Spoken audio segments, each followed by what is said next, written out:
we got a special guest in the building. We got the general of all the roasters out there in the Bay Area.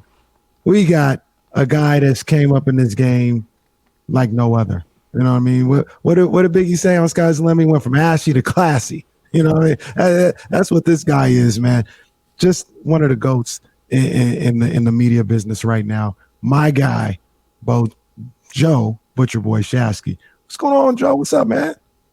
Chilling. I'm about to go to the Giants game tonight, so I'm getting real excited. Hopefully they can win 5 in a row. All right, feel good about my G-men. Okay, let's go there. Let's start there. Let's go there. I just had a little diatribe, and I don't know if you caught it because I listened to the morning roast yesterday. You guys had kind of talked about this, but and you guys were probably on it early too. But I looked at this after they won the first game last week against the Padres. And I looked around, and that's when people were like, okay, you got the Padres, you're kind of back in this, and you had 2 games left. Maybe you can make some moves. And I said at that point, Joe, I said, I don't want to say I don't care about the next 2 games, but let me look past that. And I looked at what was going on for the next 3 weeks or so. And I saw the 7-game homestand with the Pittsburgh Pirates and the Arizona Diamondbacks. I saw you had, I think, 3 or 4 in Colorado.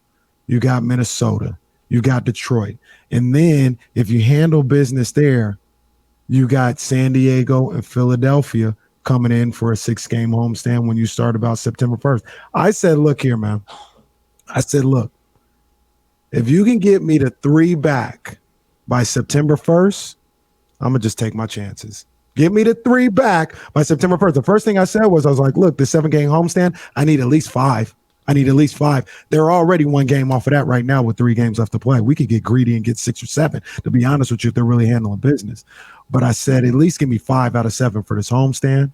And I'm a little apprehensive just about the whole scenario in general, because my biggest Achilles heel with them is I don't think they have the arms in the bullpen to really make a run. But I don't know, Joe. I mean, look, they just winning games right now. They just playing 1 game at a time. They just winning games. What's going on? What you seeing? Well, this is a classic inner tube season. This was what my Warriors were last year. You just got to sit in the inner tube and see where the lazy river takes you. I mean, we all want to be in championship mode or in tank mode, but like the reality is how many teams live in what I call the inner tube zone, you know, where you're just kind of floating around and you're not sure where the current's going to take you. They're playing a better brand of baseball recently than they did against the Dodgers and against the Padres. Mm-hmm. Do they have bullpen arms? No. Camilo's the only guy I trust coming out of that bullpen. What they do have, though, are 2 elite starters, Logan Webb being one, Rodon being the other. I don't know what I'm going to get from Jacob Junis. I mean, 3 innings, I feel like they're ready to throw a parade for the guy. Alex Wood, can he get through 4? I mean, that's where we're at. And then yesterday, you know, Alex Cobb gets his first victory since May. So beggars can't be choosers. I'm happy with where they're at, but that's not the most important thing. Like, even if they make the playoffs, we all think that they're not a contender. Like, that's the reality. They're probably not a contender. They can be entertaining. The key for me moving forward, you've got an ace in Logan Webb. You've got what I believe to be a closer of the future in Camilo Duvall. Can you get an everyday catcher in Joey Bart? That is the most important thing over the next couple of weeks. Can this guy build on what he's done over the last month, or is that just a 3-week stretch? Like, that's what I need to know, because he was batting 170 3 weeks ago. Now he's up to almost 240. He's dropped the strikeouts in half. He's spraying the ball to all over the field. Defensively, he's a stud. If they can get a catcher out of what I deem to be a lost year, I'll take that. Yeah, no, absolutely. Real quick, James, I just want to follow up on that, because I really took notice of Joey Bart. I think it was a Saturday game. I think it might have been against the Brewers. Mm-hmm. And he had thrown somebody out. He did something. It was the comeback game against the Brewers where they got 3 homers in the ninth. And he started it off and he hits the home run and he just had this look like he was locked in, right? And I think afterwards, Yaz talked about how, like, in the 6th or 7th inning, Joey Bart was like, hey, it's not over. Like, let's go. And I use this analogy all the time, and we'll talk about Trey Lance in a second, but I talk about a puppy finding his bark, right? Mm-hmm. And it felt like Joey Bart might have found his bark sometime. Once he got sent down and when he came back, seems like he said, if I'm going down with a fight right here, and I'm not going to be no pushover, whatever the case may be. And I started to take notice of him. I think Joey Bart is a leader. I like everything that I see from him. Do I want him to hit better? Obviously, yes, I get it. But I think it's also one of those situations where you need to surround that guy with better talent so he's not asked to do too much and he can just manage the pitching staff, manage the game, and his bat be a plus every now and then. But Joe, tell me what you think. I like Joey Bart. I really do. No, it's really interesting to talk about the confidence level because I totally feel the same thing. Jordan Poole had the same thing happen to him. Like through 2 years, I was like, I'm not really sure what he is. Like I watch him every game. Is he a combo guard? Is he a point? Is he a shooting guard? Does he even know what a good shot looks like? You know, can he facilitate the offense? And then out of nowhere, he gets this crazy confidence, and now he's one of the top 6 players on the Golden State Warriors, right? I don't know where he is moving forward, but with Joey Bart, he got sent down. He came back. He clearly adjusted some mechanical stuff. The hands are a little higher. He's a little more open, but he's not swinging through the fastball. That's the number one thing. Like the strikeouts were killing me. I get dejected by not putting the ball in play. He looks so different, and you could see he's looking around like, yeah, I am the baddest dude on this team. Like, I truly believe that when he's stepping up there now. I didn't feel that way a couple of months ago, and that confidence is a crazy thing. We do this too often. We did this with Jimmy Ward. I'm guilty of it. We did it with Jordan Poole. We've done this with Eric Armstead. Who you are the first couple months dictates who you are for the first 2, 3, 4 years of your career, and that's all you're ever going to be. What about finding your way? So many more guys aren't LeBron and aren't phenoms from day one. They got to find their way. And as great as Buster was, he was a phenom. Like, those guys are comets. They are few and far between. More people resemble what Bart's going through. Highly touted, comes up, kind of leaves a lot to be desired, but then slowly figures it out. If they could salvage this guy and he finishes anywhere near 250 to end the year, chalk him up as my number 5 hitter coming into next year, barring what they do in free agency. Facts. When you look at this team, I mean, Kenny keeps talking about, can they get to 3 games by the end of August? Like, can they get within that striking distance? But do they have reinforcements coming? Is there a group of athletes that can come up on September 1 and help this team get over the hump? Or is it going to be more about what you're talking about, Bart? Yeah. And I think what they've done too now is they've limited the amount of people who can come up on September 1st. It used to be 40-man rosters, dump them out, we'll pinch hit everything, we'll pinch run at every situation. Now I think it's only 28 or 29. I forget how it goes, but it's like a slow drip. They don't have anything in AAA, James. Like, that's the crazy thing. I look at their Sacramento River Cat roster all the time. I'm like 29, 31, 32, 30. What are we doing? Like, what are we doing? They DFA'd this guy, Kervin Castro. I'm looking around. He's 23 years old. He played on the big league club last year for a little cup of tea. Yeah, I'm like, they couldn't use a 23-year-old arm who throws 97? Like, what bullpen are they watching that I'm watching that doesn't need reinforcements? So I'm with you. I just don't know if those guys even exist. They're all in double and single A, and they feel very, very far away. The reality is, this bullpen has one arm that they trust right now and that we trust, Camilo Duvall. Everyone else is, dear God, just I hope the duct tape holds up. And you're not going to – I can't take you serious if that's what you are. I just celebrated 2012. Casilla, Romo, Afelt, Lopez. We're not even talking about Weezy losing his arm. Those were 4 ridiculously reliable guys. I have one, and he's 25, and even he feels kind of like a lava lamp where I don't know what I'm getting from him. So I love my Giants. Just stay alive. I didn't expect them to contend, but now that they're this deep in it, they still have a chance, albeit a very long shot chance. Yeah, it's funny. The other night when Rodgers gave up the home run to Machado, the walk-off, and I was sitting there, and I was like, why the hell is he in the game? Like, why is he in the game? And then I looked, who else was he going to go to? You going to go to Sam Young?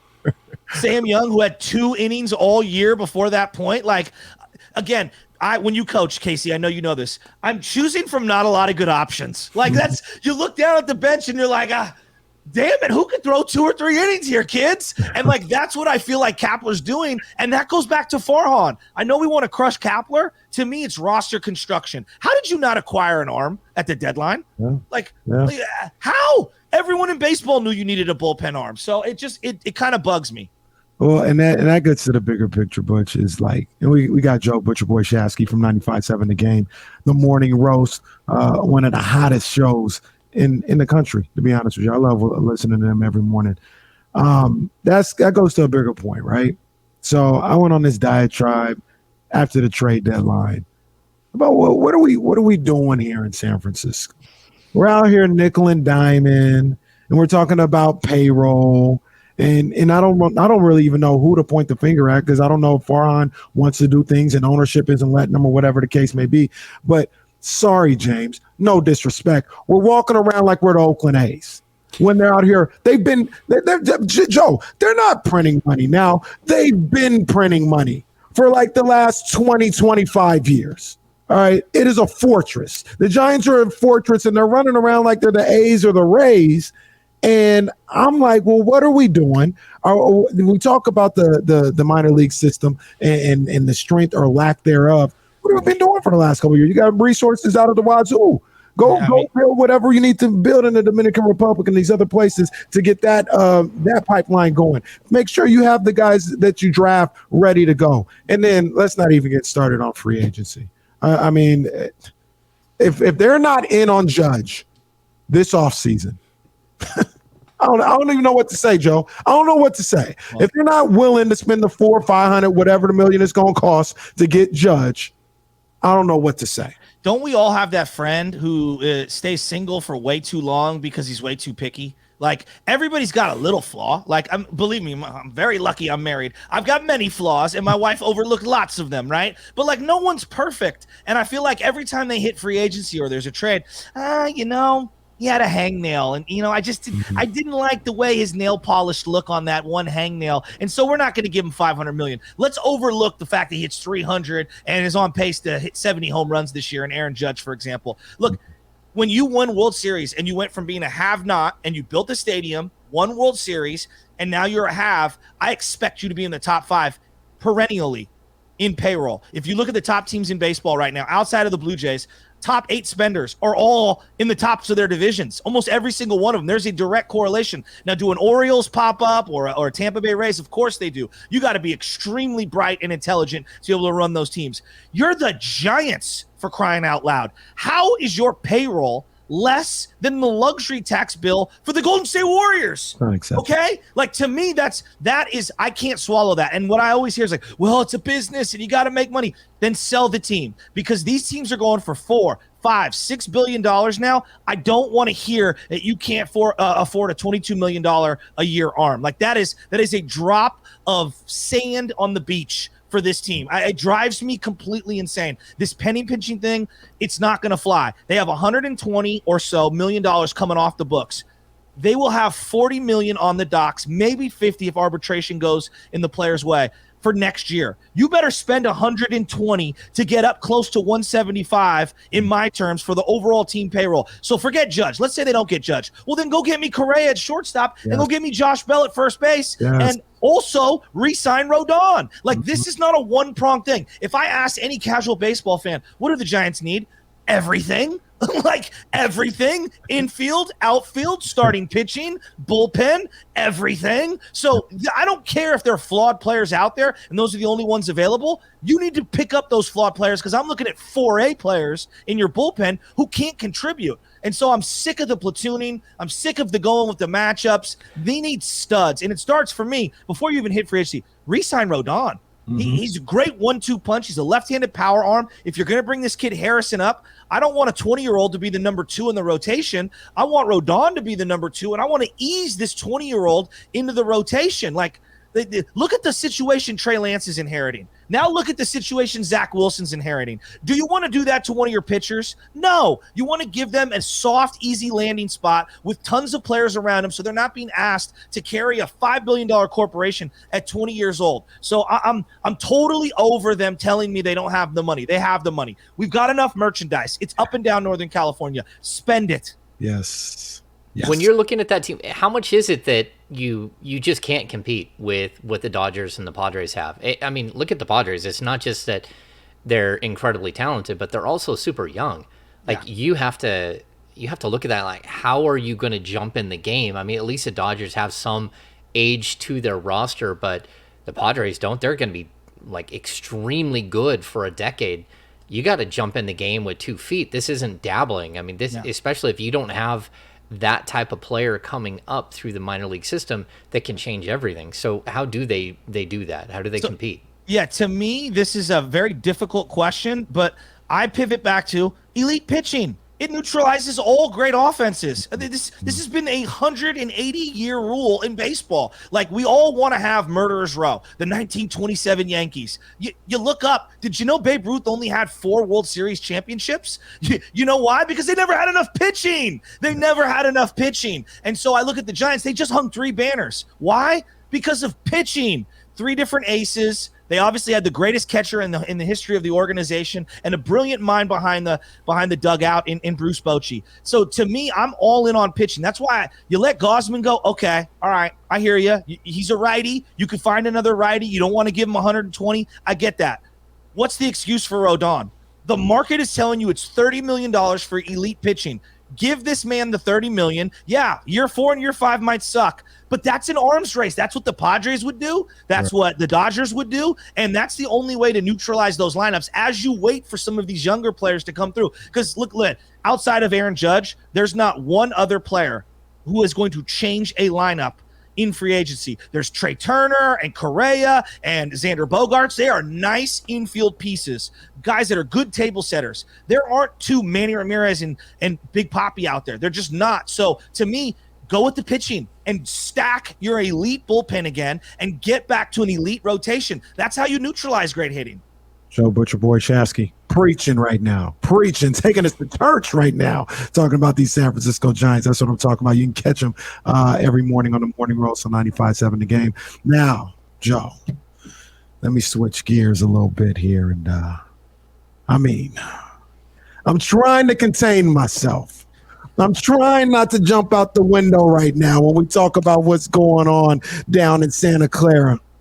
But I don't know, Joe. I'm looking at a team and just calm me down if you need to, get the fire extinguisher, do what you have to do, and just tell me why I shouldn't be looking at this team as a Super Bowl team with the 49ers. They've got the goods. They've got everything. And I keep saying this, Joe. I keep saying this.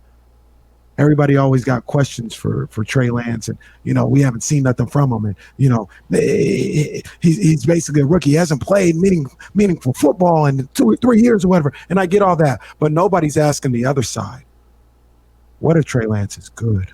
Oh, well. What if he's good, Joe? Nobody wants to talk about that. What if he's good? Kenny, do you think? Talk about him. Do you think Shanahan's a good coach? Absolutely. All right. You think Shanahan, in his first full job, waited this long to screw it up at quarterback? No, sir. And destroy his legacy? He knows when you make a move the magnitude of the move that they made, he is forever tied at the hip with Trey Lance. If Trey bombs, he bombs. Like, there's no other way around it, right? Like, come on, we all agree, right? There's no avoiding this one, right? So, to me, there's no way in hell Kyle Shanahan's going to let this guy fail. That's number one, and I believe in him as a play caller. Number two, you could talk about how hard he throws, how big he is, just the size, the strength, the speed, all those things. I've been at 8 of the practices. I think 5 of them have been padded. His moxie as a leader is something I'm so impressed with. His maturity, the way that he conceptualizes the field, the way he sees the field, the way he's talking to his teammates, the way he's picking up the drills. The best hire they made this offseason, which no one's talking about, twofold. Anthony Lynn they brought in, who's just a leader of men. Everything about him is screams Mike Brown. You just need that lieutenant in your ranks as a head coach. He's a perfect hire to replace Mike McDaniels. And then the other guy, Brian Greasy, who was in the Monday Night booth for the last couple of years. His father was a great coach. He was and a player. He was a great player back in the day. Not a Hall of Famer, but good enough to lead a Michigan team back in the day. You should see the way these two are working. You're seeing this kid learn and be taught at the ground level, and he's so receptive to learn. He's got the helmet off. He's asking questions, and all of the maturity things, because you're 22. You're the face of a corporation. Look at Kyler Murray. I'm reluctant to give Kyler $250 million because I don't know if he's emotionally mature or not, like at this point. I'm just being real. He's a great talent. Yep. I don't worry about those things with Trey. So that, to me, tells me all I need to know about him. And then you look at all the work that he's put in with Ayuk and just his footwork. Dude, sky is the limit for this kid. Is he going to have ups and downs? Of course he is. Well, I'm telling you right now, the kid is going to be special. Special. The last time a 49er quarterback threw for 4,030 touchdowns, okay? 4,000 yards, 30 touchdowns. Jeff Garcia in 2002. Wow. Wow. 20 years. Okay. Every quarterback in the league falls face first into 4,000 yards and 30 touchdowns, it feels like. I mean, it's just being real. And Jimmy was great for this team. I'm not taking anything away from him. His high water mark is about 3,900 yards passing. The kid can't throw for 222 yards a game. I mean, that's what we're talking about. 222 yards a game with the weaponry that they got. Ayuk looks spectacular. Debo looks phenomenal. The guy no one's talking about, George Kittle. I think George Kittle's about to bust out and have a monster year. They've got Pro Bowlers everywhere. Yes. They do have a ton of talent. You talked about the Giants where, you got to go out and get the pieces to support the 20-year-old that's coming up. It feels like that's what they've done. The defense is spectacular, like from top to bottom. Mm-hmm. I'm a little worried about the interior line, those two guards, and of course the center position is going to be a little crazy. Do you think that they've done enough to put the pieces around him on the offensive side? Again, I love all of the tools players, but that interior line scares me. Well, it scares me too. I'm right there with you, James. Look, at first couple days of practice, getting blown off the ball is an understatement. They were getting dominated. Nick Bosa, by the way, I thought Patrick Willis was the greatest talent I've ever seen drafted by the 49ers in my adult life. I think Nick Bosa might take the cake. And that is not I love Willis is like one of my all-time favorite players. Right. Any sport, I don't care what it is. Bosa's that good. I'm not even kidding. He never takes a bad rep. The dude is unreal. He looks like he's been born to play football since before he was born. But their defensive line was dominating the O-line. Center is a question mark. And when you look at how they've allocated some of their free agent money, their draft picks, why did you not prioritize center? Why are we taking all these running backs? What's going on here? Like Sermon, and then you double down with TDP this year. Davis Price, the other running back. You already have Elijah Mitchell. I can already feel like center isn't going to be a problem for them. But this is why I pay Kyle Shanahan $15 million a year. Scheme it up, doggy. Figure it out. Now, Burford, first rep I saw from Burford, he wasn't even in pads. I turned to my producer, Sam Love, and I said, that will be a starter at guard for the next 10 years. He goes, you think? 74, you think? I go, look at him. Look at him. And I knew right away he was going to be a plug-and-play starter. David Lombardi, Grant Cohn, they were laughing at me. And then 3 days later, everyone's like, he's taking all the reps with the number ones. That guard, he is going to be a 10-year player. Think Mike Iupati. Just plug him in. Don't worry about him. Aaron Banks, wait and see. I'm kind of wait and see, but center scares me the most. There's no question that is a soft spot. You got to face Aaron Donald. Aaron Donald. Oh, no. Oh, no. We lost Butcher Boy. He went out real quick. We're run out of time anyway, man. But that's my guy, Joe Butcher Boy Shasky at 95.7 The Game, The Morning Rose. Check him and my other guy, Bonte Hill, out every weekday morning. Get your day started. That is a great show. But I think we got him back just in time for the finish. Sorry. No, we're good, Joe. We got a minute. You were screaming about Aaron Donald. Aaron Donald just the whole internet. That's what it was. Man, did you see he trained with Ginsu knives? Who does that? All right. So everything you said was spot on. Joe, before we let you go, NBA schedule comes out tomorrow. You already know what it is, man. Circle the calendar. We got to have Joe Shasky at the Golden One Center. I'm going to get down the Chase Center. Come on, man. Kings, Warriors, we need to make it happen. We need to stop playing. Yeah, no, I'm definitely down for that. I mean, we all want this to happen. Mike Brown, I love him. He's a great guy. Great guy. I think you guys are going to absolutely love him. The Warriors, look, I'm telling you right now, I've been to a lot of great sporting events, just some amazing ones. I think Game 4 in the Boston Garden, the TD Garden, Steph Curry's performance, 10, 15, 25 years from now, we're going to look back as one of the greatest games ever by an athlete in Bay Area sports history. We look at the 88 Super Bowl from Montana. We look at all these mad bum in 2014 as we saw him last night. Yeah. Game 4, Steph Curry, Boston Garden, one of the sickest things I've ever seen in my life. I'll never forget it. I can't wait to just celebrate last year because I didn't think they'd win it all. I thought they'd be in contention, but man, it was special. That's enough. We don't need to talk about them. I'm just messing with you. Joe, you're my man. Yes. I love what you guys do every morning, man. And Niner season is coming up. I need more regular Joe Shasky hits, man. That's just what it is. Thank God. City Connect. Before I go, City Connect, in or out? Out. James. I didn't for the jerseys, the orange with the orange. I mean, they're not bad, but I'm out. I don't need them. I'm good. Yeah, I don't know. I'm totally out on them. Bring back the 1980s. You guys have a great day. Let's go. You're the man.